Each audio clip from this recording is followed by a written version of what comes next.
Hey, what are you doing? Driving to the park famous for its plum groves, I encountered a pregnant woman. Surprisingly, she was rummaging through the trash. Her clothes were filthy, looking as if she hadn't bathed for days.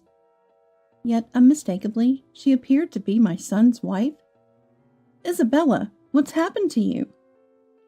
As soon as I spoke, she shook her head, indicating a case of mistaken identity, and attempted to flee. There was no mistaking her, so instinctively, I grabbed her arm, only to find she was very thin. Startled, I heard her stomach growl. Are you hungry? Would you like to eat this? I offered the sandwich I had, handing it to her. She swallowed her saliva, and in a barely audible voice, "Thank you," she said, before snatching the sandwich and quickly leaving the scene. I stood there dumbfounded. It had to be Isabella. The sight of a pregnant woman starving and so similar to my son's wife stirred my concern. I pulled out my mobile phone from my bag and called my son. "Kevin, I just met Isabella in the park about an hour away from your house." "What? What are you talking about? My wife just gave birth. I was about to contact you."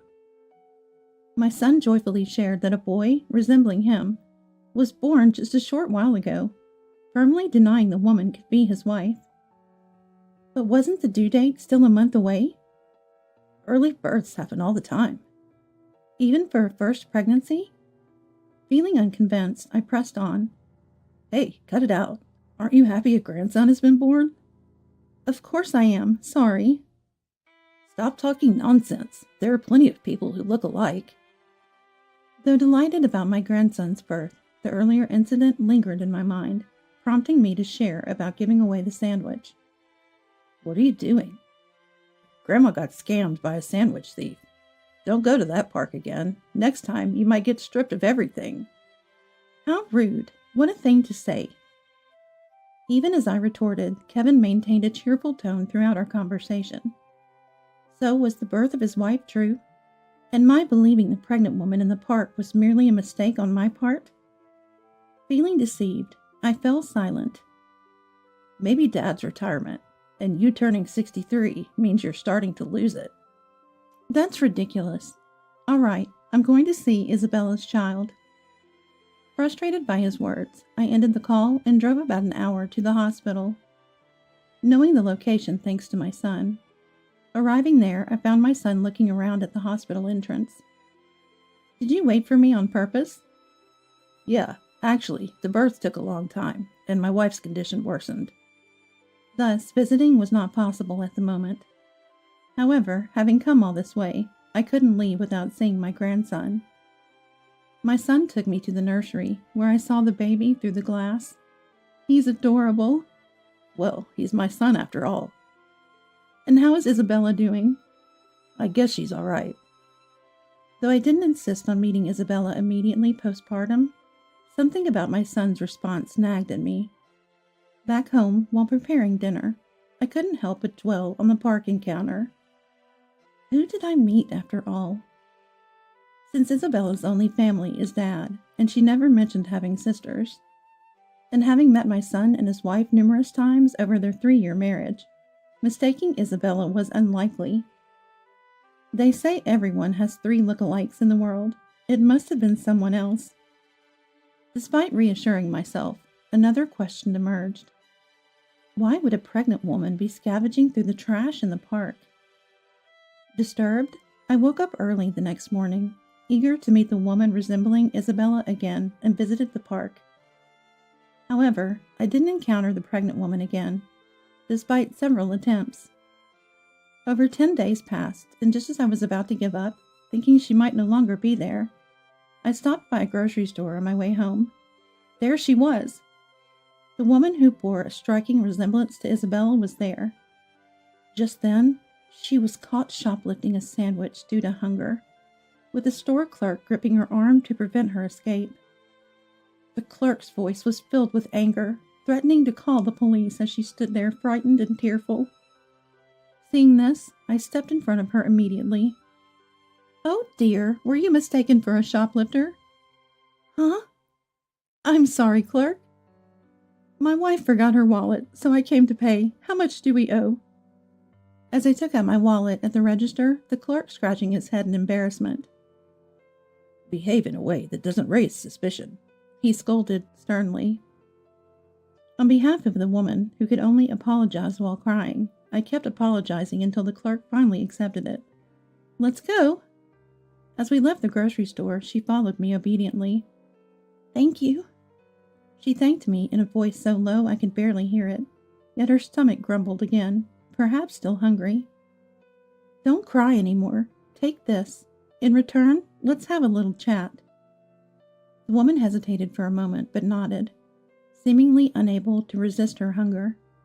Without saying anything else, I had her sit on a bench in the nearby park and eat the sandwich, which she devoured eagerly. She looked exactly like Isabella. Observing her, I noticed a familiar bruise on her neck, shaped somewhat like a nose. It was a birthmark I had seen when my son's wife stayed over. She had told me it was congenital. The same mark in the same place, and even the shape is identical? This can't be a coincidence. But if she ran away again, it would all be for naught. Trying not to alarm her, I kept my anxiousness in check. It looks like you're pregnant, and you are about to have the baby soon? While eating, she nodded, and when I asked why she was living this way, she slowly started to talk. Asking more probing questions, she revealed she had been living in the mountains at first, but had spent days reaching the park to live. As I listened with a constant smile, the woman gradually began to open up. That's tough. I can imagine. As I empathized with her, she began to share more about her dire situation, tears welling up in her eyes. How fortunate I am to have found this person. The more I heard, the more I sympathized with her plight, and a horrifying truth unfolded. I can't leave you like this. Come to my house. However, the woman, now frightened by her own admission, covered her mouth and trembled. I'll make sure you and your baby are safe. Don't worry. When I looked into her eyes and held her hand, she finally agreed, reassured by my promise. Bringing her home, my husband was shocked, but understood after. We need to help her in any way we can, I explained. Then he made a phone call to a certain place, obtaining unbelievable information. Days later, thinking my son's wife, who had just given birth, would be discharged with the baby, I dialed my son's number. I'm bringing a present for the baby to Kevin's house. Oh, she's gone back to her parents' home now. Why? Isabella doesn't have a home to return to, does she? Suddenly, my son became flustered and spoke rapidly. What are you talking about, Mom? Don't start getting senile on me, please. Perhaps I was mistaken. I opened the front door while on the phone. Seeing me standing at his doorstep, my son was momentarily stunned. I had called him from in front of his house. Mom, why? I told you I was coming. It's careless to leave your front door unlocked. I'll come in. Entering, I found my son and a strange woman. And who is this? Don't just barge in. There's a lot going on here. Why is she holding the baby? Bombarding him with questions, my son scratched his head in discomfort. Then, looking determined, he faced me. I was going to explain later, but this is Harper, my new wife. What? What about Isabella? Isn't she about to give birth? My son equivocated. She went back to her parents' home. Before replying, her dad passed away, so she shouldn't have a family home anymore. Oh, is that so? I approached Kevin with a stern look.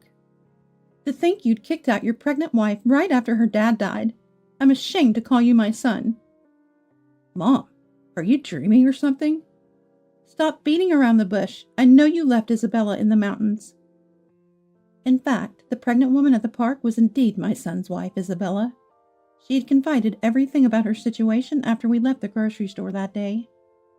By the way, she's being taken care of at our house. My son clicked his tongue. So it's out, huh? And started making excuses. Isabella cheated first. The kid in her belly is someone else's. He stubbornly claimed. so he kicked out Isabella and started a new path with Harper, the woman here. Let's do a DNA test to see who's telling the truth. I took out a swab sent by a private testing service. My son, panicking, refused while shaking his head. So I picked up a hair that had fallen on Kevin's shoulder. Just in case, I'll take Kevin's toothbrush too. Stop it. Don't just do things your way. Be quiet. If it turns out you're the father of Isabella's child, I'll file a police report. Be prepared. My son seemed unaware that leaving a pregnant woman in the dead of winter in the mountains was a crime.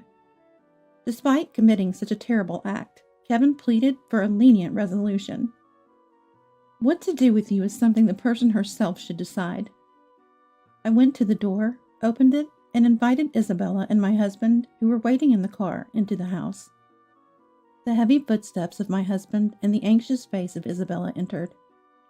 Kevin never expected them to come with me. As Isabella stepped closer, Kevin began to sweat profusely and slowly backed away. Isabella, I'm glad you're safe. Don't joke. I'll never forgive you for falsely accusing me and putting the baby in danger. But you're safe now, so it's fine, right? That's absurd. Do you understand how I felt, walking for days from the foot of the mountain to the park, just to keep my child safe? Isabella was lured by Kevin for a drive about a month ago, only to be left behind while admiring the view. She managed to reach the park, but was too scared to return home, fearing Kevin would do something to her. Thus, she started living in the park, which had access to water and toilets. Moreover, Isabella's dad had passed away 2 months prior, leaving her without a family home to return to. The mere thought of how lonely she must have felt tightened my chest. Furthermore, Kevin had convinced her we were furious, thinking she had cheated and gotten pregnant by another man. She said, "I don't know what they might do to me if they find me." That's why she tried to run away instead of seeking help when she met me. Explain why you did such a terrible thing. If I talk, will you keep the police out of it? Maybe. Now spill it. Cornered by my shouting and my husband's glare, Kevin, realizing he couldn't escape, began to speak. I got close to Harper, my new wife, at a high school reunion 7 months ago. Then she got pregnant. It's fate, I guess. That doesn't justify abandoning Isabella. Harper is the same age as me, but Isabella is 3 years older. Plus, Harper's dad owns a company, so I might take over someday. He continued with his selfish reasoning, including that Isabella's baby was probably a girl, while Harper's baby was a boy who could inherit the company. By the way, I've already divorced Isabella and married Harper, so it's too late.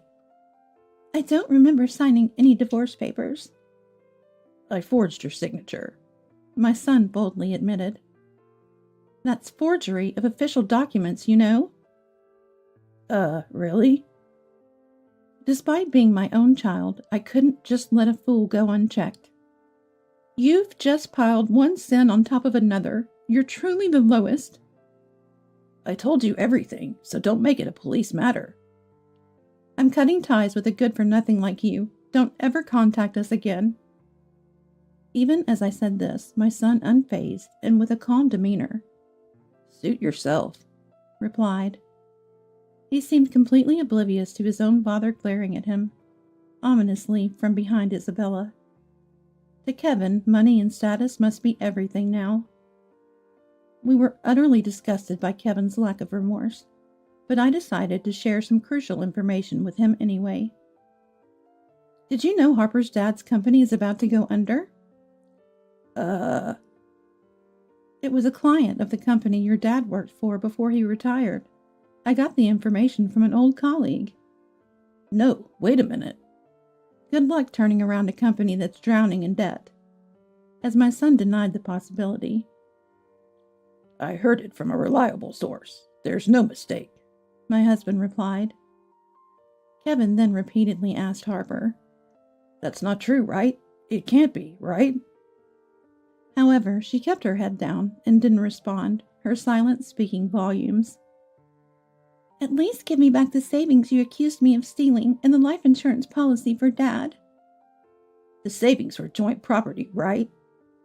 The $38,000 was mine, saved up from before we were married. It's not joint property. My son sighed heavily. I've already spent the savings. And murmured. Isabella insisted. I'll get it back, no matter what, and confronted Kevin with this unexpected fact. And you can't claim Isabella's dad's life insurance money, Kevin. You're not a legal heir. This added insult to injury, causing Kevin to tremble. He then directed his frustration towards Harper. You really had me fooled. My dream of becoming a CEO is shattered. What are you going to do about it? Harper coldly replied to an angry Kevin. It's your fault for being deceived. As they started a nasty argument. I was looking for a man who could support me at the reunion because Dad's company was in trouble, Harper revealed. She thought everything was going according to plan when she got pregnant with Kevin's child. Both Kevin and Harper had their own dark sides, perhaps making them a match made in some twisted way. Fed up with their squabbling, I clapped my hands loudly to interrupt. Enough! Hey, Harper, was it a premature birth? No, it was born on the due date. I wasn't asking you. It's generally about 10 months for a pregnancy, not as soon as this, right? My son said. Huh? Kevin, puzzled, took out his phone to check the facts. After looking shocked, he glared at Harper. Did you lie? Who's the dad of this child? Harper bit her lip and remained silent. It seemed a DNA test is needed for Kevin and Harper. I handed my son the swab from the testing service. As Kevin approached the baby with the swab, Harper quickly moved the child away. Kevin looked devastated. It's a lie, right? It's obvious, even without a test. Kevin and Harper, you both owe Isabella $20,000 each for the false accusations. My son was shocked by my words. Why? Obviously, and we'll add compensation for the distress caused to Isabella. Plus, you'll pay $600 a month for child support until the child is 20. Wait a minute, I'll be buried in debt. Hearing the specific amounts made my son break out in a sweat. You're just facing the consequences of your actions. Oh, and you'll be dealing with the police, too. Wait, you said if I talked, you wouldn't report me. I've decided to report you after all. Too bad. Apparently dreading being arrested, Kevin knelt down on the spot and apologized to me. Mom, please forgive me. Aren't you apologizing to the wrong person? Isabella, I'm truly sorry. Please forgive me. My son quickly turned around and rubbed his head on the floor, but such frivolous words wouldn't convince Isabella. And behind Isabella, my husband, with a face like a demon, was glaring at Kevin all this time. Then my son started to make an unexpected remark. Dad must have had his fair share of affairs, right? Being a man and all. My husband leaned in close to Kevin, frowning. I haven't. Don't lump me in with scum like you. And said in a low voice. Realizing he had no one on his side, my son slumped down powerlessly. Please save me. Endangering pregnant Isabella and your unborn child is a grave sin. I'll change, I promise. I won't listen. Oh, I see red lights approaching. Dad, thanks for calling at just the right time. Thinking I hadn't called the police yet, my son's eyes widened in shock. Harper tried to sneak away at that moment, but my husband quickly caught her. You won't escape on your own. You'll have time to reflect behind high walls as well. Realizing resistance was futile, we handed Kevin and Harper over to the police. After being interrogated, my son and Harper faced severe charges for conspiring to endanger Isabella and her baby. Additionally, my son was charged with forgery for faking the divorce papers. We hired a solicitor to sell the house owned by my son and his wife. We made my son promise to pay $30,000 for adultery and emotional distress, plus Isabella's $38,000 savings, and $600 monthly for child support. The same amount was demanded from Harper for her role in the adultery and emotional distress. Harper's dad's company quickly went bankrupt, so my son and Harper will have to pay back whatever jobs they find once they're out. Oh, and it turned out Harper's child was fathered by another classmate who will now raise the child. It's a relief the child won't suffer because of this. Isabella later gave birth to a beautiful baby girl. After discussing it with my husband, we decided to adopt Isabella and have her live with us. Our home, filled with the sounds of a healthy baby, enjoys happy days as we busily care for our